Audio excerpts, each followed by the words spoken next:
సాధారణంగా మన రాష్ట్రంలో ఉన్న సాయిల్ హెల్త్ తరఫున సుమారుగా 10,000 వరకి మట్టి నమూనాలను సేకరించి వాటిని పరిశీలించడం జరిగింది. వీటిని పరిశీలించినప్పుడు ఈ మట్టి నమూనాలలో ప్రధాన పోషకాలు ఏ విధంగా అయితే లోపిస్తా ఉన్నాయో, అదే విధంగా సూక్ష్మ పోషకాలు, అదే విధంగా ద్వితీయ పోషకాలు కూడా లోపాన్ని మనము గమనించడం అనేది జరుగుతా ఉంది. సూక్ష్మ పోషకాలలో సుమారు 28% మట్టి నమూనాలు సేకరించిన వాటిలో జింక్ లోపాన్ని మనము గమనించడం జరిగింది. ఈ జింక్ అనేది అతి ముఖ్యమైన సూక్ష్మ పోషకము. ఇది మొక్కలకు కావలసిన అనేక రసాయనిక హార్మోన్లు కానీ, ఆక్సిజన్లు కానీ తయారీలో ఎంతగానో ఉపయోగపడుతుంది. ఇది మొక్క పెరుగుదలకు అత్యావశ్యకమైనటువంటి మూలకము. ఇప్పుడు కూడా చూసినట్లయితే సాధారణంగా నీరులో పోషకాల స్థాయి అనేది అతి ముఖ్యమైనది. ఈ పోషకాలన్నీ కూడా సరియైన స్థాయిలో ఉన్నప్పుడు మాత్రమే మనకు కావాల్సినటువంటి దిగుబడులు వచ్చేటువంటి అవకాశం ఉంటుంది. అనగా నత్రజని అనేది అధిక స్థాయిలో, భాస్వరం అనేది అధిక స్థాయిలో, పొటాషియం అనేది అధిక స్థాయిలో ఉండాలి. అదేవిధంగా కాల్షియం, మెగ్నీషియం కలిగి ఉండాలి. నీరు లోపల గంధకాన్ని మనం చూసినట్లయితే సుమారుగా 10 ppm ఉండాలి. అది ఎంతకంటే తక్కువ ఉన్నట్లయితే గంధక లోప లక్షణాలు మనం పంట లోపల గమనించడం జరుగుతుంది. అదే విధంగా మన జింక్ అని చెప్పడం జరిగింది. జింక్ అన్నప్పుడు మనం 0.6 ppm ఉండాలి. అదే మ్యాంగనీస్ అని ఇంకో సూక్ష్మ లవణం ఉంటుంది, అది 2 ppm వరకు ఉండాలని. ఇనుము 4 ppm వరకు ఉండాలి. కాపర్ 0.2 ppm వరకు ఉండాలి. అదేవిధంగా బోరాన్ ఇది 0.53 ppm వరకు నీరులో ఉండాలి. అయితే ఈ సూక్ష్మ పోషకాలు అనేటివి ఇంతకు ముందు కంటే కూడా ఇప్పుడు ఎక్కువ లోపాలను మనము నేరులో గమనించడం జరుగుతుంది. ఎందుకంటే మనకు ప్రధాన పోషకాలకు సంబంధించినంత మటుకు మనం ఎప్పుడు కూడా కంటిన్యూస్ ఎరువులను వేస్తా ఉన్నాం. కానీ సూక్ష్మ పోషకాలకు సంబంధించి ఎటువంటి అడిషన్ కానీ, అంటే నీరులో వేయడానికి ఎటువంటి రసాయనాలు వినియోగం చాలా చాలా తక్కువగా ఉంది. ఇప్పుడు ముఖ్యంగా జింకును సాధారణంగా ఇప్పుడు వినియోగిస్తున్నప్పటికీ మిగతా సూక్ష్మ పోషకాల పైన అంతగానో అవగాహన లేదు. పక్కన చిత్రపటంలో చూసినట్టయితే మొక్క కావలసిన దిగుబడి రావాలి అంటే ఏ ఒక్క మూలకం అధికంగా ఉండడం వల్ల కానీ, లేకపోతే ఏ ఒక్క మూలకము ఉండాల్సిన స్థాయి కంటే ఎక్కువ ఉండడం వల్ల కానీ దిగుబడి రాదు. దీని లోపల అన్ని మూలకాలు కనీస స్థాయిలో, అంటే మొక్కలకు అందుబాటులో ఉండాల్సిన స్థాయిలో ఉన్నప్పుడు మాత్రమే, అంటే మొక్కలు ఏ రూపంలో అయితే గ్రహిస్తాయో ఆ రూపంలో ఉన్నప్పుడు మాత్రమే మనకు కావలసినటువంటి దిగుబడి రావడం అనేది జరుగుతుంది. సేంద్రియ ఎరువులు సాధారణంగా పూర్తిగా, అంటే కంప్లీట్ ఫెర్టిలైజర్, మొక్కకు కావాల్సిన పోషకాలు ఉంటాయో అన్ని పోషకాలు లభ్యమయ్యేవి కాబట్టి ఆ సేంద్రియ ఎరువులు మనం కంప్లీట్ ఫెర్టిలైజర్ వాళ్ళం. ఎప్పుడైతే నీళ్ళ లోపల మనం ఈ సేంద్రియ ఎరువులను సేకరించడం అనేది తగ్గిస్తూ పోయినామో, లేకపోతే ఇప్పుడున్న పరిస్థితుల్లో సేంద్రియ ఎరువులు లభ్యత లేకపోవడం కావచ్చు, లేకపోతే ఇంకే సమస్య అయినా ఉండొచ్చు. కానీ నీళ్ళ లోపల ఈ సూక్ష్మ పోషకాల స్థాయి తగ్గిపోవడం వల్ల మనకు రాష్ట్రంలో, మన రాష్ట్ర నీళ్ళలో చూసినట్టయితే జింక్ 28% మట్టి నమూనాల్లో, ఇంతకు మార్చినట్టుగా ఇనుము 10% మట్టి నమూనాల్లో, బోరాన్ 34% మట్టి నమూనాల్లో ఈ లోపం మనం గమనించడం జరిగింది. అదేవిధంగా గంధకం 28% మట్టి నమూనాల్లో ఈ లోపాన్ని మనం గమనించడం జరిగింది. అయితే ఈ సూక్ష్మ పోషక లోపాలు సాధారణంగా ఎప్పుడు కూడా చిగురు ఆకుల్లో, లేత ఆకుల్లో, ఫలాల్లో, లేకపోతే పుష్పాల్లో మాత్రమే వీటి యొక్క లోప లక్షణాలను మనం సర్వసాధారణంగా గమనిస్తూ ఉంటాం. అదే ప్రధాన పోషకాల గురించి తీసుకున్నట్టయితే అవి సాధారణంగా ముదురు ఆకుల్లో మనం ఈ లోప లక్షణాలని గమనించగలుగుతుంది. కానీ సూక్ష్మ పోషకాలకు సంబంధించి, ఆ ద్వితీయ పోషకాలకు సంబంధించినంత వరకు మనం ఎప్పుడు కూడా లోప లక్షణాలు చిగుళ్ళలో మాత్రమే గమనించడం జరుగుతుంది. మట్టి నమూనాలలో జింక్ లోపం చెప్పాను కాబట్టి మనం వరి కనుక పరిశీలించినట్టయితే జింక్ లోపం మనకి ఈ విధంగా కనిపించే అవకాశం. మొదటగా అంటే ఒక 15 నుంచి 1 నెలల లోపల మనకు జింక్ లోపాలు పంటల్లో అవుపిస్తాయి. వరి పంట లోపల అది 3-4 ఆకు లోపల ఫస్ట్ అవుపిస్తూ ఉంటుంది. దీని వల్ల ఏమవుతుందంటే ఆకుల ఈగల మధ్య భాగం అనేది పసుపు రంగు మారడం జరుగుతుంది. ఆకులు పెలుసుగా మారతాయి, గట్టిగా మారతాయి అన్నప్పుడు మనము ఒకవేళ మనం పంటలో వరకు వెలిసినట్టయితే మనకు అన్ని ఘాట్లు పడేటువంటి అవకాశం ఉంటుంది చర్మంపై కనుక.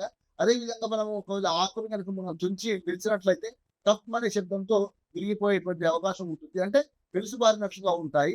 ఇది వరి పంటలో మనం సర్వసాధారణంగా గమనించడం జరుగుతుంది. అదే ఈ ఈ రకమైన లక్షణాలను మనం కైరా వ్యాధి కూడా పేర్కొంటాం. వరి లోపల సర్వసాధారణంగా జింక్ లోపం వల్ల ఏర్పడే లక్షణం ఇది.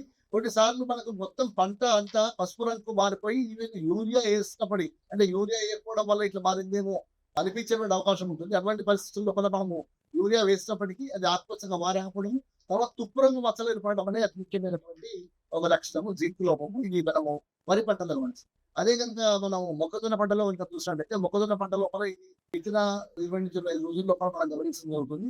దీన్ని వైట్ బర్డ్ లేకపోతే తెల్ల ముగ్గ వ్యాధిగా పేర్కొనడం జరుగుతుంది. అంటే ఆకుల పైన తెల్ల మచ్చలు ఏర్పడతాయి. సాధారణంగా లేత ఆకుల్లోనే లేత ఆకుల ఇండ్ల మధ్యలో ఉన్నటువంటి పదార్థం అనేది పసుపు రంగు మారిపోవడం వల్ల ఆకుల పైన ఈ మచ్చలు ఏర్పడతాయి. ఈ మచ్చలు ఏర్పడడం వల్ల మొక్కల యొక్క కిరణ సమీకరణపై ప్రభావం చూపి దిగుబడులు తగ్గిపోయేటువంటి అవకాశం ఉంటుంది. ఇదే విధంగా అంటే జింక్ అనేది సర్వసాధారణంగా అన్ని పంటల లోపల ఈ లోప లక్షణం మనము గమనించడం జరుగుతుంది. జింక్ లోప నివారణకు గాను మనము 50 కిలోల జింక్ సల్ఫేట్ ను ఒక హెక్టార్‌కి గాని, లేకపోతే 20 కిలోల జింక్ సల్ఫేట్ ను ఒక ఎకరానికి గాని వినియోగించుకోవాలి. ఎప్పుడే గాని జింక్ సల్ఫేట్ నేలలో వేసుకోవడం వల్లనే మనకు లాభం ఉంటుంది. ఎప్పుడైనా లోప లక్షణాలు కనిపించాయి అంటే అప్పటికే పంట కొంతవరకు నష్టాన్ని అనుభవించి ఉంటుంది.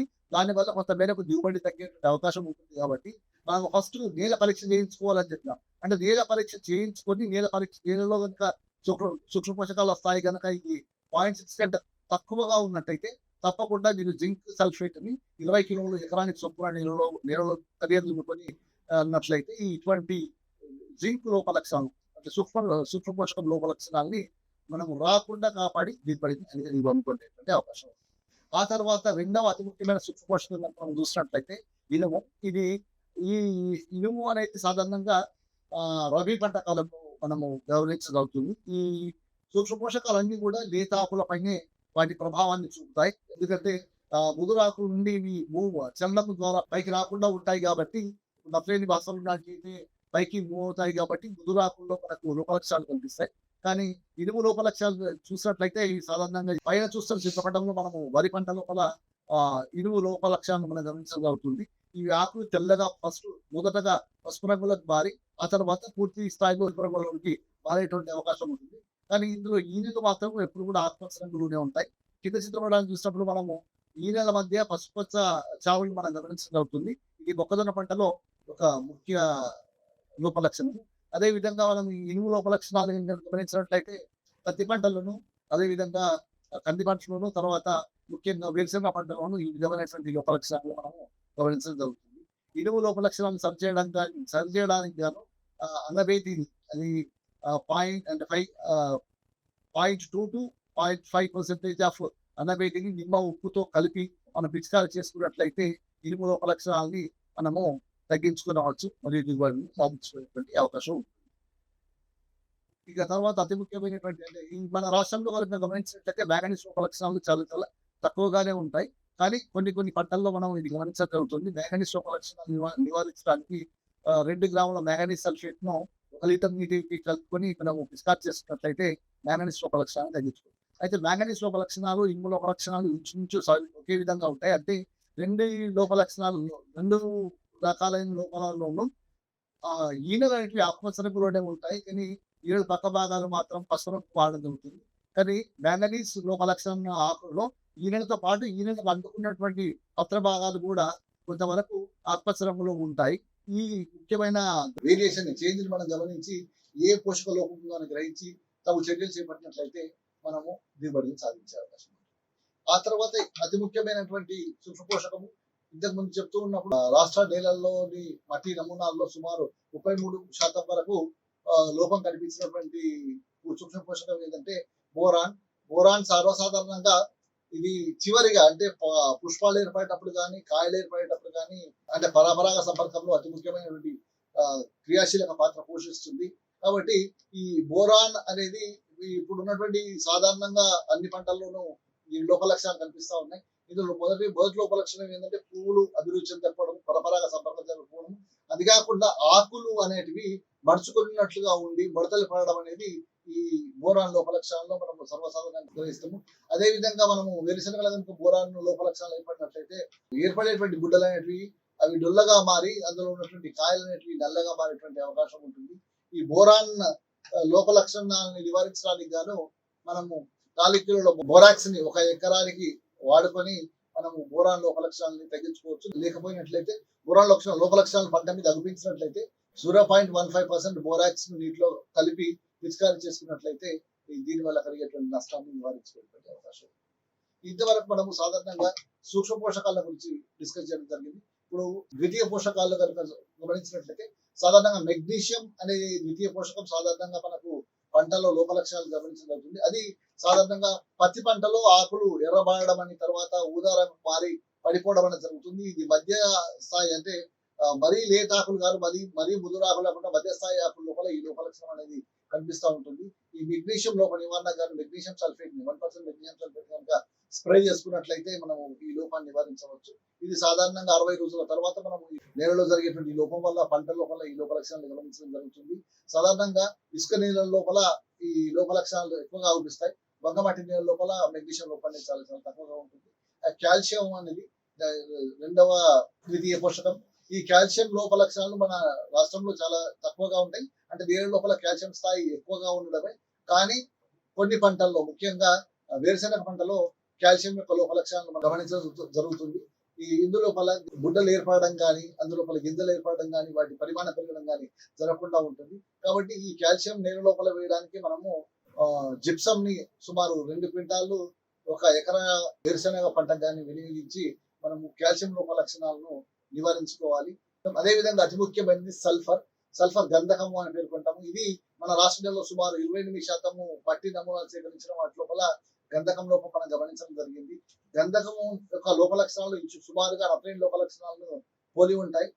గంధకము లోపించినప్పుడు అంటే గంధకము ఎక్కువ మటుకు నూనెల తయారీలో ఉపయోగపడుతుంది. అదేవిధంగా పప్పు దినుసుల పంటల్లో మనకు వేరుముడిపులు ఏర్పడడంలో తోడ్పడుతుంది. కాబట్టి నేల లోపల గంధకం స్థాయి అధికంగా ఉన్నప్పుడు మాత్రమే మనకు కావాల్సినటువంటి పప్పు దినుసుల దిగుబడులు కానీ లేకపోతే కావలసిన నూనె గింజల దిగుబడులు కానీ మనము సాధించేటువంటి అవకాశం ఉంటుంది. కాబట్టి గంధకాన్ని మనము నేల లోపల 10 ppm కంటే ఎక్కువగా ఉన్నప్పుడు ఎటువంటి గంధకాన్ని వేయాల్సిన అవసరం లేదు. కానీ అంతకంటే తక్కువ ఉన్నప్పుడు మాత్రం తప్పకుండా గంధకాన్ని నేలకు వేసుకోవాల్సిన అవసరం ఉంటుంది. సుమారు 8 కిలోల గంధకాన్ని మనము పప్పు దినుసులకు రికమెండ్ చేస్తా ఉన్నాం. అదేవిధంగా నూనె గింజల పంటలకు సుమారు 16 కిలోల గంధకం ఒక ఎకరాకి వేసుకోవాల్సిన అవసరం ఉంది. ఈ విధంగా వేసుకున్నట్లయితే పంటకు కావాల్సినటువంటి పోషకాలు సూక్ష్మ పోషకాలు కావచ్చు ద్వితీయ పోషకాలు కావచ్చు అందేటువంటి అవకాశం ఉంటుంది. అదేవిధంగా సూక్ష్మ పోషకాలు ఇప్పుడు ప్రస్తుతం ఉన్న పరిస్థితుల్లో చాలా మటుకు రావడం జరుగుతుంది. వాటి కారణం సేంద్రియ వాడకపోవడం కావచ్చు, కాంప్లెక్స్ వాడడం కావచ్చు, లేకపోతే అధిక దిగుబడి ఇచ్చేటువంటి వంగడాలు వినియోగించడం వల్ల అవి నేల నుంచి అధిక మోతాదులో పోషకాలను తీసివేయడం వల్ల నేల లోపల పోషకాల అంటే సూక్ష్మ పోషకాల స్థాయి తగ్గిపోతుంది. అదేవిధంగా సూక్ష్మ పోషకాలపై అవగాహన లేకపోవడం వల్ల రైతులు వినియోగించకపోవడం వల్ల కూడా ఈ సూక్ష్మ పోషకాల లోపాలు అనేవి ఏర్పడతా ఉన్నాయి. కాబట్టి ఈ సూక్ష్మ పోషకాల లోపాలను ఏర్పడకుండా ముందే నీళ్ళలో మనకు కావాల్సిన స్థాయిలో కనుక వీటిని కనుక అంటే జింక్ సల్ఫేట్ అంటే కిలోలు ఒక ఎకరానికి, అదేవిధంగా బోరాక్స్ 4 కిలోలు ఒక ఎకరానికి, అదేవిధంగా ఇనుముకు సంబంధించినంత మటుకు అన్నబీదిని కానీ మ్యాంగనీస్ సంబంధించినటువంటి మ్యాంగనీస్ సల్ఫేట్ కానీ మనము పిచికారి చేసుకొని సరైన యాజమాన్య చర్యలు చేపట్టినట్లయితే మనకు కావలసినటువంటి దిగుబడులు సాధించేటువంటి అవకాశం ఉంటుంది. ఇప్పుడు మనకు మార్కెట్లో డిఫరెంట్ రకరకాలైనటువంటి సూక్ష్మ పోషకాల ఎరువులు లభ్యమవుతా ఉన్నాయి. వాటిని కావలసిన వాటిని వినియోగించుకొని మన పోషక లోపాలని తగ్గించుకోవచ్చు.